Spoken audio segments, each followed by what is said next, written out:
What's going on, Mr. Rap Nerd? And I just have to speak my piece on this because it's becoming a hamster wheel with the media in regards to the Snyder Cut of Justice League.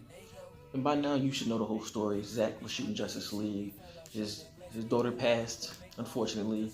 He left. They brought in Whedon to quote unquote finish his vision, and Whedon ended up making the movie terrible.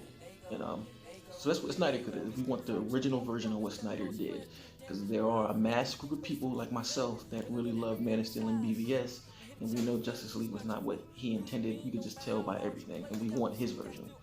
So, Variety does this article about DC movies moving forward, and it's a whole rehashing of stuff that we've known for the past 10 months. But that's not, I don't really care about that. What got me in arms is their thought process on the Snyder Cut. One, they said Warner Brothers will not release it because it'll take tens of $millions to complete. And then they said it's a pipe dream. So both of those things are just awful takes. And to refute the first one, it'll take tens of millions of dollars to complete. False. I don't understand how the media and people who are in media just keep ignoring the fact that Snyder is on camera saying his version is complete, and it might just need a few minor tweaks. Needing tweaks is different than needing completed. Two, let's do a little timeline. I did my own research and really looked at it. Okay, so Snyder started shooting Justice League in April of 2016. He wrapped in October 2016, and that number may be a month off. I've seen something that says November, December, but from what I saw, October 16th. So he had that gap of time that he shot everything he wanted to shoot. So what is that? 6 months he shot. And we already heard from Jay, who was a storyboarder, talk about how Zack does his movies. He says they start post-production as soon as the footage is sent to the edit bay the day of shooting, and they start working on it immediately. And especially shots that are pretty much all VFX, they start working on that quick as possible too. So that means there's 6 months of footage being shot and done.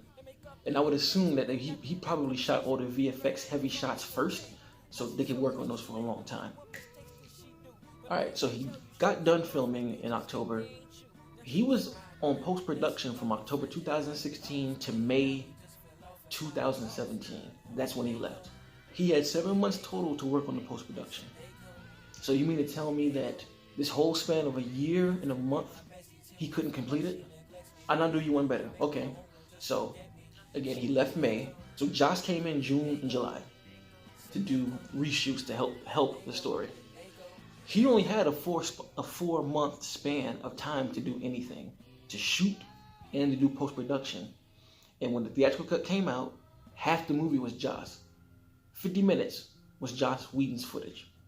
So if he was able to do 50 minutes of footage that was complete in the span of 4 months, what makes you think Zack couldn't finish the entire movie in a year and a month? There's even rumors and sources that say when Zack left, his crew continued to work on the shots. So from May even till now, they said they've been working on shots, because I mean Zack has his own production company, so why couldn't he just get it completed? If it wouldn't take that much money anyway, because it already was majority complete. Then fast forward, you see all these scenes that we're seeing. Dark Side, a scene from Cyborg that we never saw, VFX complete. Jason Momoa said he saw it in an MTV interview, and the guy was like, so what do you mean by that? Are the VFX done? Jason says, you don't think that Zack couldn't finish him? The score. Junkie XL finished his score. I mean, I just saw maybe a few weeks ago that the composer for Matt Reeves' Batman, he already finished the score. He started working because he was so excited. What makes you think Junkie wouldn't start quick as possible, knowing what the movie was supposed to be? I'm pretty sure when Zack was storyboarding with Jay and getting everything together, told Junkie, this is what we're going to do. You can start scoring. Here are storyboards. You can play with it how you want. I'm pretty sure he did that quick. The idea of a Justice League movie, you think he's going to play with that? So stop hating on this cut, man. I want to see it. There's fans that want to see it. They can make money. HBO Max is coming out in May. They can release it for free on their end and make money off of it, and then make it digital. It's going to come out eventually, because the fans are not going to stop asking for it. We're going to keep making videos like the one I'm doing until it comes out. Deal with it. If you don't like the Snyder Cut, if you don't want to see it, cool. Don't talk about it. Easy. I'm going to keep making videos. I know some of y'all may be watching this thinking like, why does it matter to me? But it matters a lot. Man of Steel is the reason why I'm doing what I'm doing now. It's the reason why I'm going in the path I want to go in now. It changed my outlook on film, TV, and everything. So yes, I want the third part of the story that Zach created. That's point what I said. Anyway, release the Snyder Cut. Release it. It's a much better movie. I know it is, because I recently watched the theatrical cut of Justice League and I couldn't even get through it because it was just so cringe. That's another story. Anyway, Rap Nerd is out. I had to speak my piece because I'm not for that, and we the fans ain't for that. Peace.